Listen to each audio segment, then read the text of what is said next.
This is Real Retirees Uncut. No filters, no scripts, just conversations about what retirement is really like. Give me your name, age, and where you're from.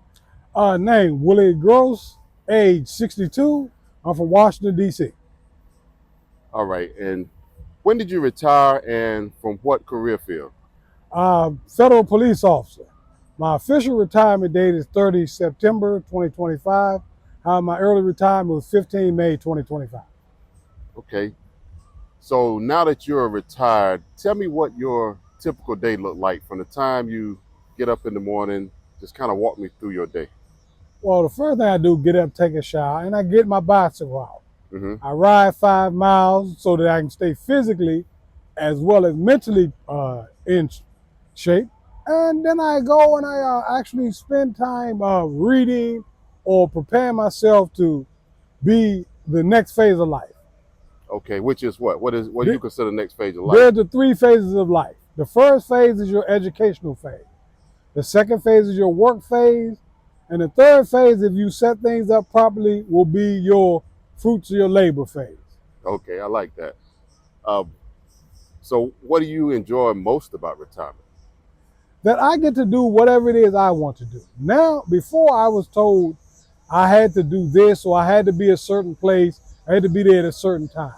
Now I get to choose when I arrive and who I deal with, what I deal with, and how I deal with it. Okay. Now, as you were approaching retirement, what was your savings strategy? Did you have a savings plan in place? Yes, I had an individual, her name is Patrick Brown. It was the thrift savings plan. Mm-hmm. There's the 4 funds. There's the G fund, the F fund, the S fund, and the C fund. And the I.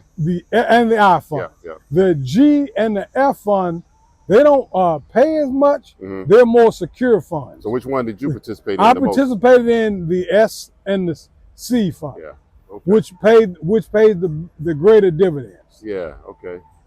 Did you have you contributed to like your retirement plan, your pension program, so you get a pension Yes. as well?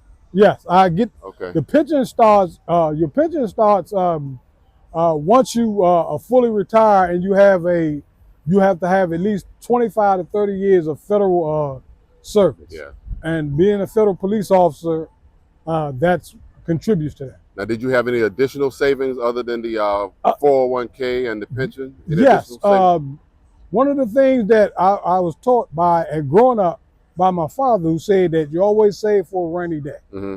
He said that you pay yourself first. Yeah. The 2 ways I paid myself was putting money into my TSP, but also putting money into an account.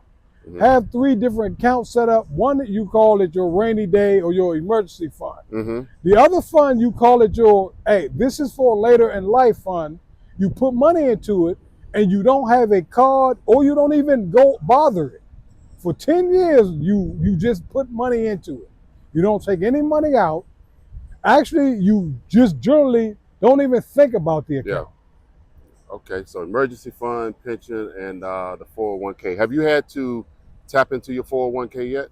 No, I haven't had to use my 401k because I've virtually been blessed to actually every time I got paid, I paid myself a little more. Mm-hmm.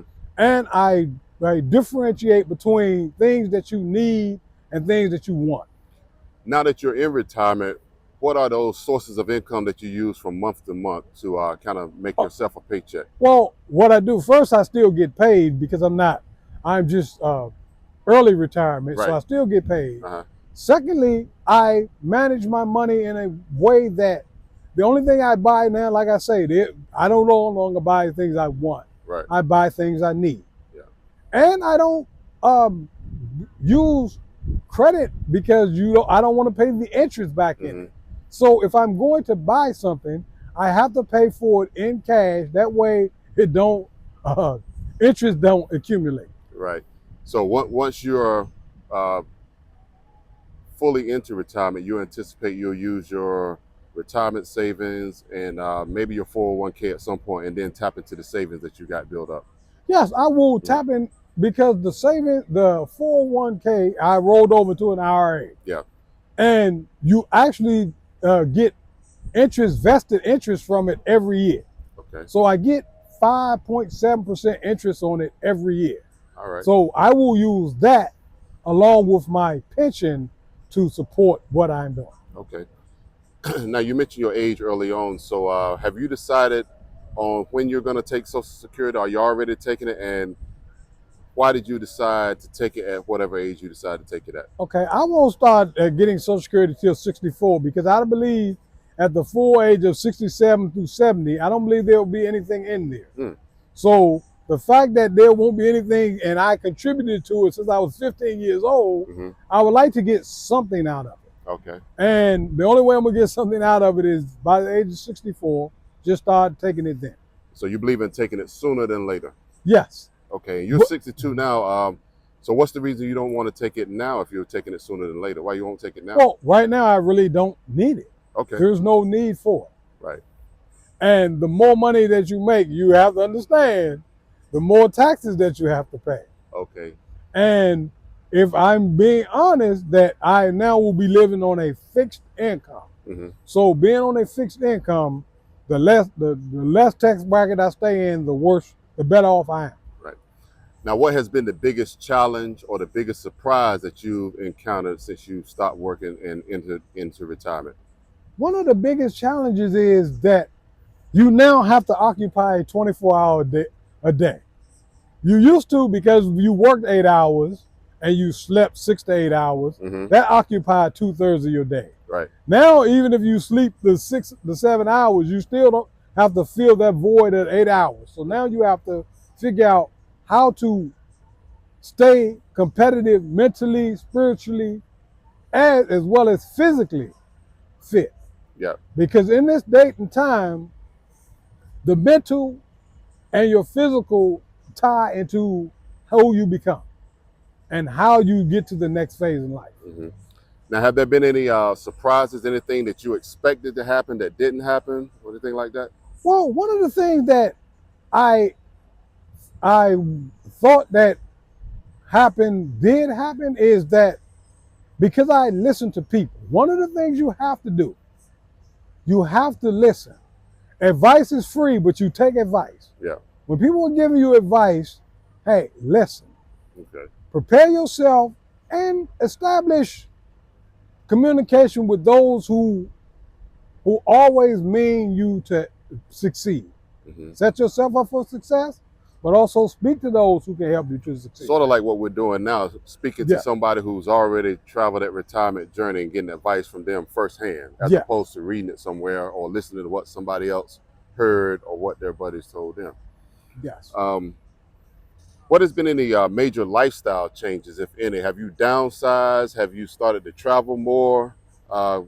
Give me some major lifestyle changes if you have any. Well, one of the major lifestyle changes I have now is that I really have a better perspective, or I have a different perspective on life.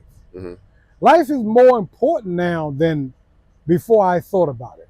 Like, I mean, I have family, and I have to prepare for when I'm not there, or even just to help them to succeed. In life, my old man taught me that life was a relay race. Yeah. He said my grandfather ran the first leg. He said he ran the second leg. Mm-hmm. Now I'm running the third leg.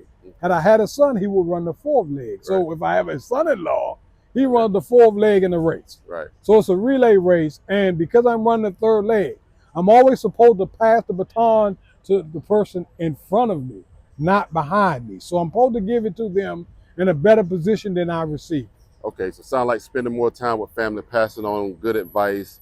Have you moved or changed where you were living, like moved to a smaller house or anything like that? No, actually, all I did was I removed my financial obligations. Okay. I paid off all my credit card and I paid off my debt.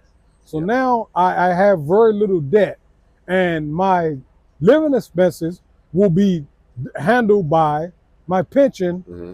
as well as a little rainy day savings. Right. Now, do you find yourself traveling more or doing more since you retired? Yes, actually, I find myself, because I got a trip planned in November Okay. to go to Africa. Yeah. To spend 2 weeks with my daughter. Okay. What do you define as retirement success? How do you define that? I define retirement success is that I now have the ability to do what it is I want to do. Okay. Since I don't want to go back to work, I don't have to go back to work. Mm-hmm. And I'm in a better position than when I started. Yeah. I also have the wisdom of my ancestors, my grandfather, Mm-hmm. my father, but I also have the patience and the knowledge as well as the fortitude of doing. I think my military experience as well as my professional experience gave me the fortitude and the mindset that I can now do what it is I'm set to do. Yeah. Now, looking back over your career, as you were approaching retirement, if there was anything that you had to do different to get yourself prepared, what would that be? I would sought the advice from the people I sought the years before, Uh-huh. earlier. But other than that, the only thing I would have did differently is, hey, I would have invested in me and understand about paying myself 5 years earlier than I started. Okay. So, other than what we've already covered, is there any other advice that you could give to somebody that's maybe 1 to 5 years from retirement? Yes, plan ahead. Listen to that little inner voice. Seek advice. And advice is free. It doesn't cost anything, but it costs a lot if you don't listen. Yeah. And apply what people teach you. Learn that no one made it in this world by themselves. Mm-hmm. And good advice is sound advice. Okay. All right. Well, I thank you very much for your time. Please like, share, and subscribe.